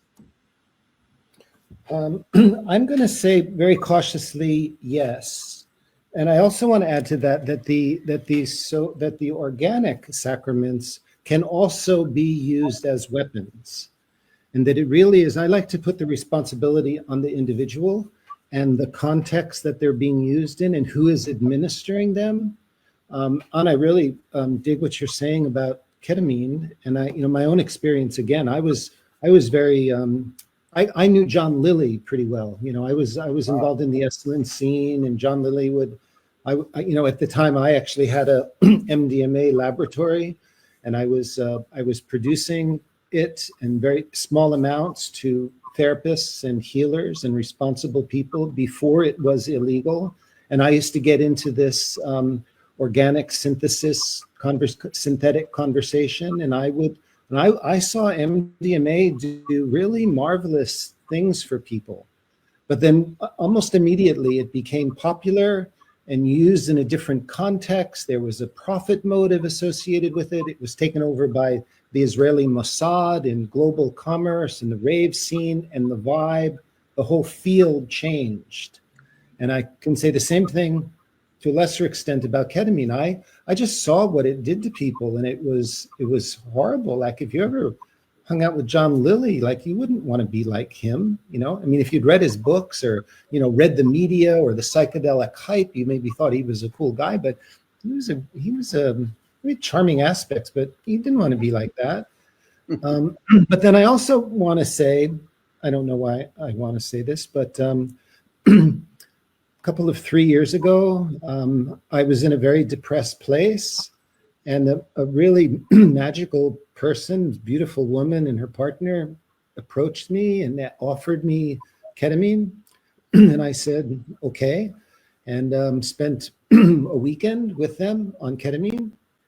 And maybe because of my background and my, whatever, groundedness, it was really incredibly fascinating and instructive about history. And so I really don't think it's the substance. I think it's the individual. Mm-hmm.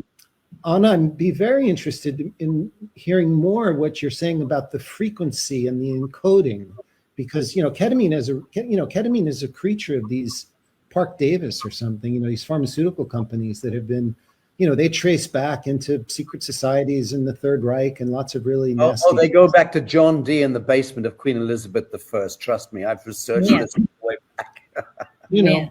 And so I'm interested in that. but again, my emphasis is always on personal responsibility and context. And just for myself generally, I stay away from all these substances now, pretty much. Very good. Very good. Olivia, I see you dropped off again whilst I've got you. You speak of energetic hygiene. What are your personal protocols for maintaining sovereignty amid the intensity of these kind of backdrops like Burning Man? And how, meaning to say, how can artists and creators avoid becoming conduits for the very forces that you're seeking to expose? First of all, there's no protection. But first of all, awareness that this is a risk, and that there's when you open these portals and when you're in these collective environments, you are subject to it. And if you're going to take a substance or alcohol, before taking it, say a prayer and ask for protection. I mean, your connection to yourself and to your spirit guides and to divinity, you don't ask, you don't get. If you don't ask for protection when you're taking it, you're left, without a coat in the cold.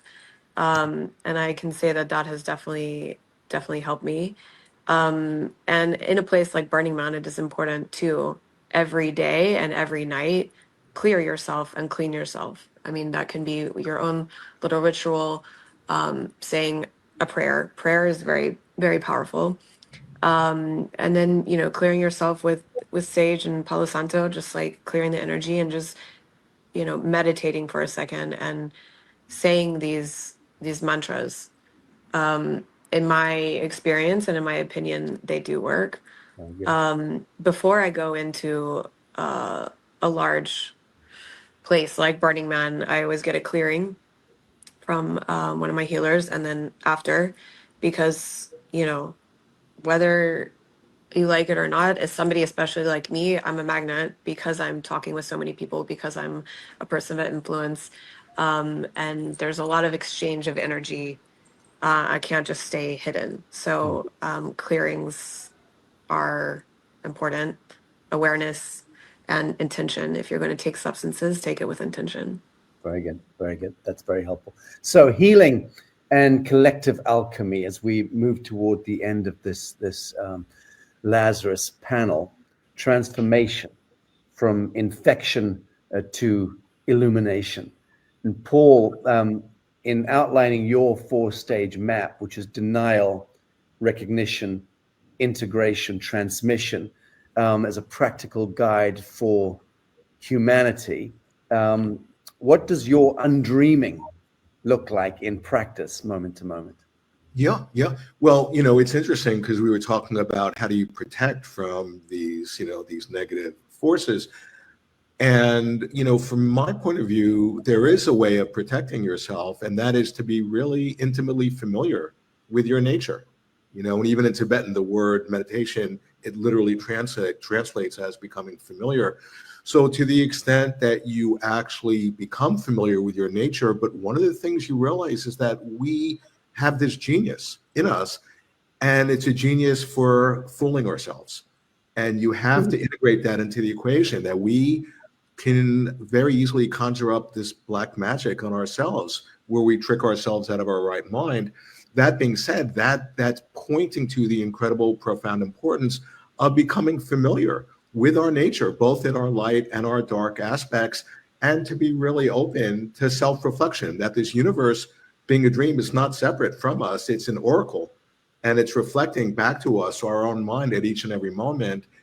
And, when you begin to tap into that, then it just unlocks, the other part of our genius, which is our voice, our creative voice of expressing ourselves in our own one-of-a-kind way.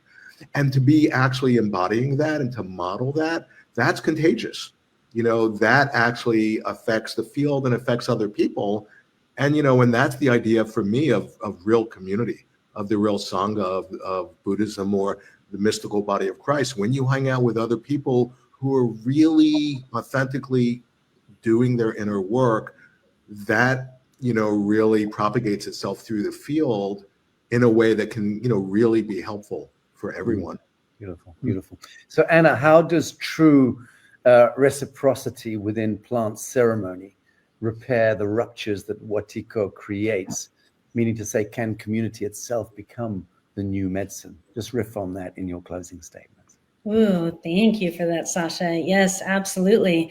Well, that brings us back to the original principles of our relations with nature. I just posted an article about bringing Mother Nature into the boardroom. There's opportunity for us every single moment, even in our awareness of our breath and awareness of our environment. The more that we can really focus on the natural science that is our own biology, the more that we can honor the sacred practices of really restoring our own sovereignty and our own centeredness, as both Paul and Robert and even Olivia we've all been talking about, is really staying in that knowingness that we came here as creators, and any time that we feel that imposed energy or something pulling us from our center, then it's time to check in and really bring yourself back, because whether it be an energy of someone else's assumption or whatever story about you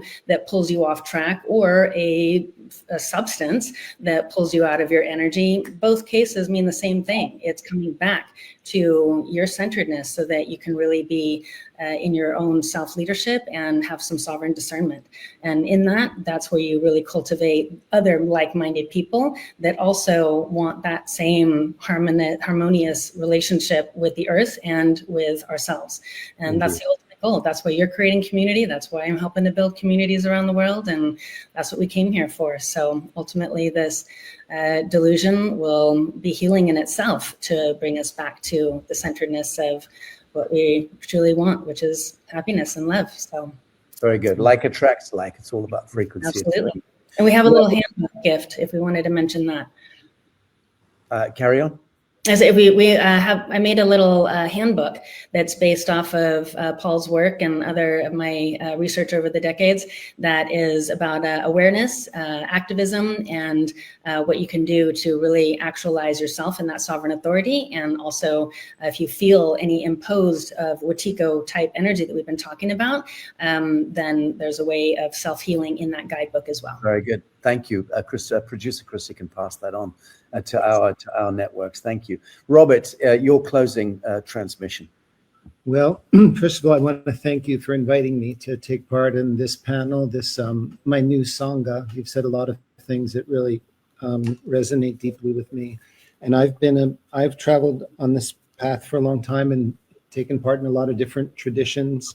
And in these years, I've really returned to the very basic teachings of the Buddha in the in Theravada Buddhist teachings, which is very simply the Four Noble Truths.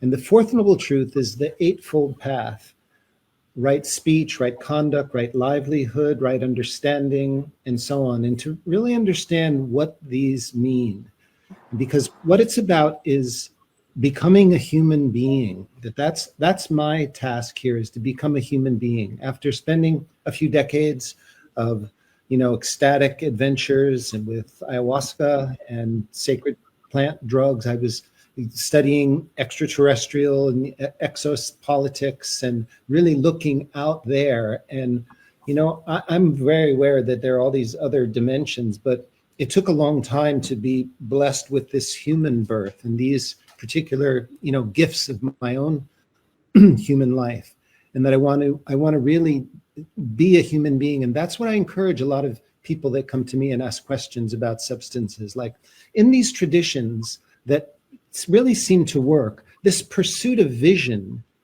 that's at the end of the Eightfold Path. First, you have to have ethics and livelihood and conduct and speech and all these things. And if you're seeking a vision, your mind is a little imbalanced. And I encourage people to look more at their humanity, their relationship. You've already said the three jewels, the truth, the Sangha, and our spiritual friends, and our right action here now. That's my general strategy. Beautiful. Thank you. Olivia, your closing thoughts, comments. I mean, I think that the most important thing we can do here is to bring awareness around it. Awareness is, to me, the most important thing. And the more you know, the more power you have in making decisions and integrating experiences and other people's experiences and the different viewpoints that you guys have all shared. And I think it's really interesting to take, the various sides that have been discussed here and integrate that. I think it's very valuable. I know that a lot of people are silently struggling with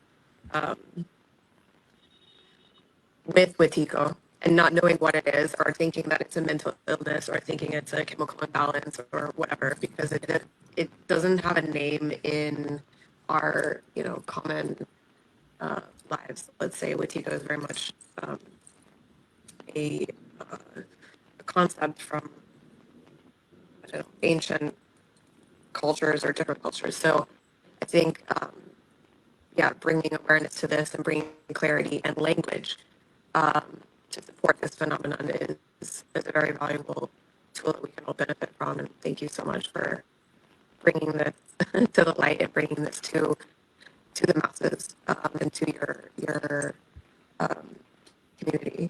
And Well, thank you, Olivia. Your audio is definitely broken up quite badly there. I'm hoping the audience can hear that last piece. But I was mind mapping it, and thank you very much indeed, and also for holding the light that you do.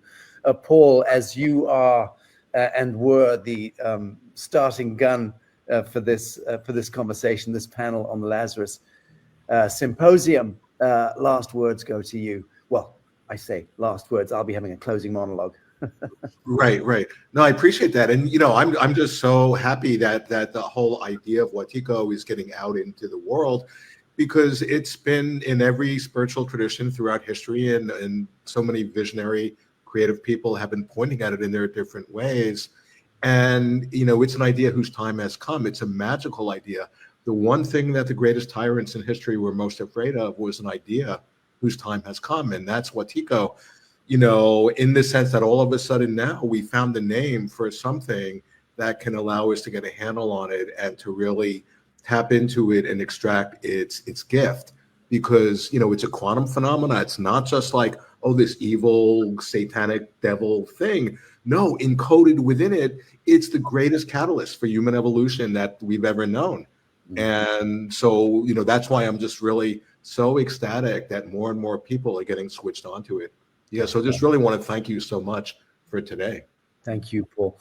Well, friends, he said, turning to the audience, we have journeyed here through the eon put it this way, through the glittering labyrinth where the living forget that they are actually alive. And Wetiko is not a monster to be slain, but a mirror to be recognized, remembering, as we must, that the devil always serves God's design in that sense. And it is the spell of imitation, the synthetic echo of a forgotten song.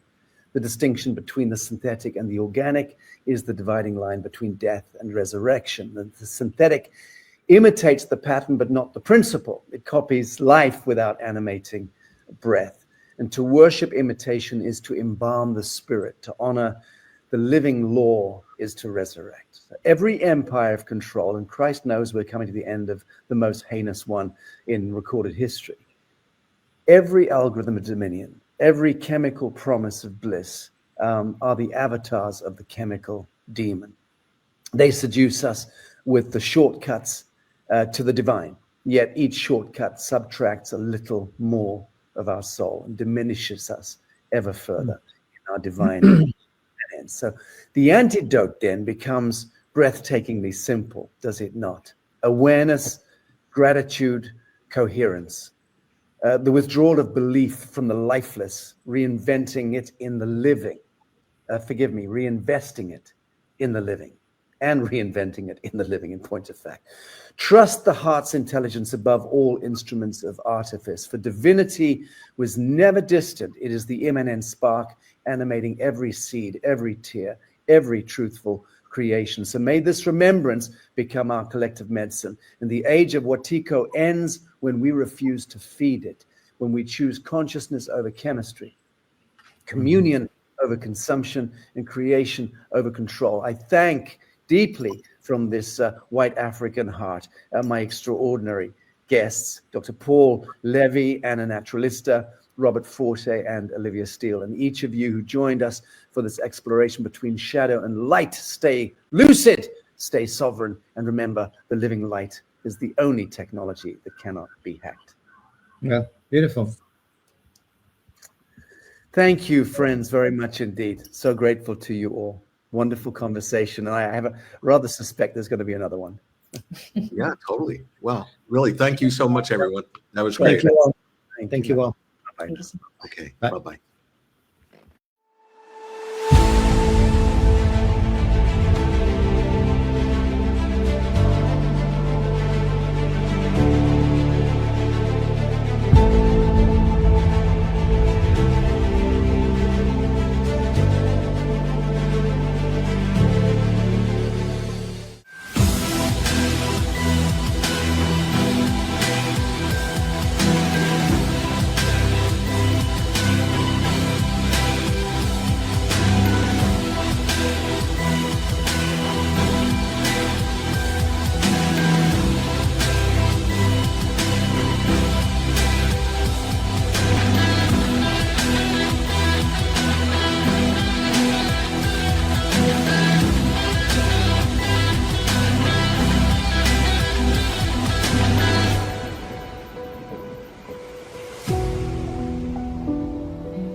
Lazarus, Thoth, dragon currents, and the